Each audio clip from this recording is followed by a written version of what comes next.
we have to work hard. Hard work is important, but the help from the people that we meet throughout our lives is also really important. What would you think? What do you think about coincidences? Do you believe in coincidences? More than coincidences, I think we attract. Where we're at in our headspace and in our actions attract coincidences. You know, I have a great saying. It's interesting. Success is a combination of opportunity and preparedness. If you're prepared, and how do you get prepared? You do the work. Yeah. You know, you study, you practice. And I learned that in the Marine Corps. Yeah. You know, there was a saying when we were in the Marine Corps, our drill sergeant drove it into our heads. The more you sweat in peace, the less you bleed in war. So you practice, and I've carried that in my life. I've carried it in my professional life. I don't have to bleed in my professional life, but we practice. You practice till you have it down. Yeah. When you do that and you're prepared, then opportunity will become available to you. And when that happens, you're successful. Because I love the fact that you said that you attract, because that applies to both the positive and the negative. Absolutely. It goes back to what I said a moment ago. Yeah. That what you most think about, that's what you're going to have. Exactly. I mean, it's there's no breakdown there. There's no disconnect. Yeah. Whatever you're most spending your time and energy thinking about, whether it be what you want in your life or what you don't want in your life, Yeah. you're going to have that.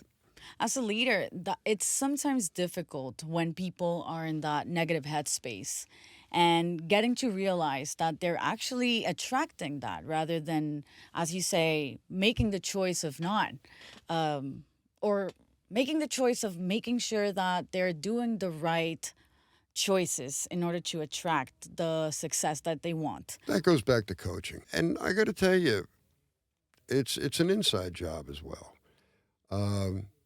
My job is to get people to believe that they can get where they want to go. Okay? And my job is to put things in front of them that can help them build that belief in themselves. Because you can't do it for them.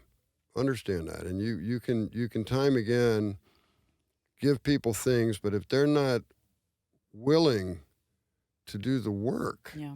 to get that and get where they want to go, because even change requires commitment. First off, it requires a self-analysis, a true self-analysis of yourself. Where I'm at. You got to quit blaming. There is no blame. Got to quit blaming. You know, that's one of the big challenges in leadership, old-style leadership. You know, we spend so much time and energy, we had to find the blame first. Who to blame? And it happens all the way down the chain. It's not just at the top. You get people down below, the first reaction is, well, I got to make sure it's not my fault. Yeah. You get into a meeting, you spend the first 3/4 of the meeting listening to people establish why they're not at fault. There is no blame. Yeah. Right? And that's why it's so important to measure, Yeah. because you can eliminate blame when you measure. Okay, everything we do together. So if we're measuring things, we can all look at it and say, okay, this didn't work, let's do this. Or we can at least identify what's not happening that was supposed to happen. Now, that can come back to a person who's not doing what they're supposed to be doing. But that's not about blame. That's about training. Hey, this is how it's supposed to be done. Yeah. Now, if it's because of laziness, they need coaching and laziness. What do you want to do? This is a choice. Yeah. If you're not getting the result you want, you're not making the money you want to make, you're not having the things in your life you want to have, well, this is what you're doing now. Yeah. This is what it got you. Do you want to take a look maybe at some things we can do different? So that's what it's about.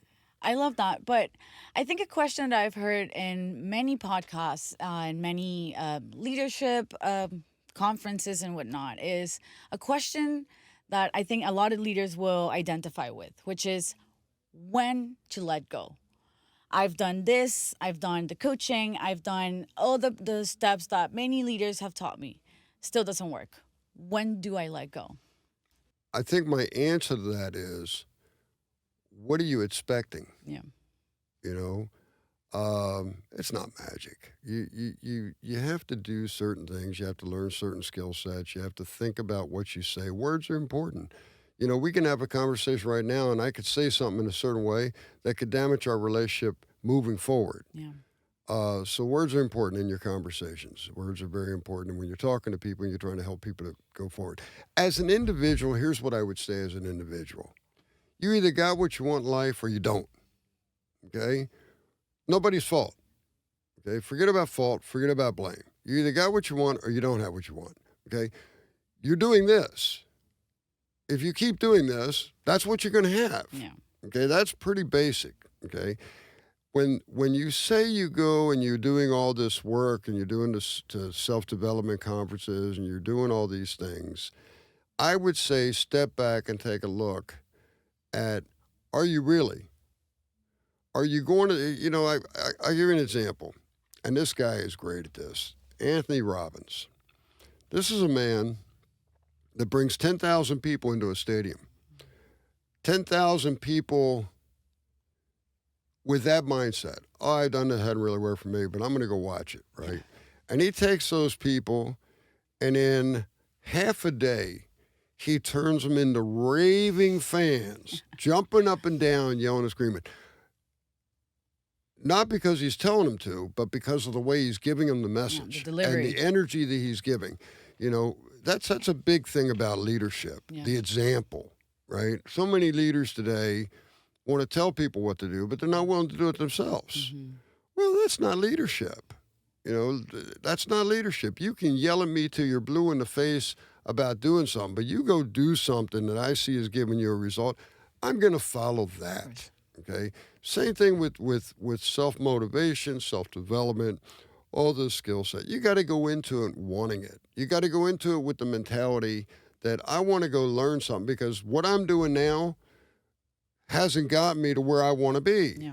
Okay? Open the mind. So I tell people all the time, have an open mind, take a look. It's all about actions. It's all about what we're doing. The results we get in our life, what's our expectation? Yeah. What are we willing to do to go get that result? As a final remark, I wanted to ask you, Bob, how old are you right now? I am 68 years old. 68 years young. Oh, well, call it young. I'm 68. I feel young. I think the question goes back to how you feel. I feel great. I feel great. But again, I feel great because I do the things to feel great. I get up early in the morning. I pray. I study. I exercise. My day, Natasha, I'm probably no less than 2.5 hours into my day before I'm ready to leave to go to work. Wow. That's a commitment I make because that decides how I'm going to feel all day. You decide how you're going to feel. That's not by accident. No one just by accident doesn't feel good. Yeah. You're doing something that's causing that. So you got to make a defined decision of how do you want to feel? Okay, what do you got to do to feel that way? Yeah. That's how I look at it, and I invest the time to do that. I'm happy to hear that. If there was something that, looking back at 18-year-old Bob, what would you tell him? Get started sooner. Good Lord, start sooner. Yeah. And for God's sakes, the first 15 years, don't spend all the money. Yeah. So money is really important, right? Like the financial education and how to save money, how to invest money. What do you think about that? I think money's a reward. Money's a tool. It goes back to where you want to be in your life and what's going to bring you happiness. We waste so much money on stupid things. Pardon me. And a lot of that happens, for me, it happened because I didn't understand the value of money. I didn't understand it, and I had ego problems. I had shame and guilt problems that drove some actions that weren't the best actions where I want to, again, actions. Those actions are choices. So it all goes back to that.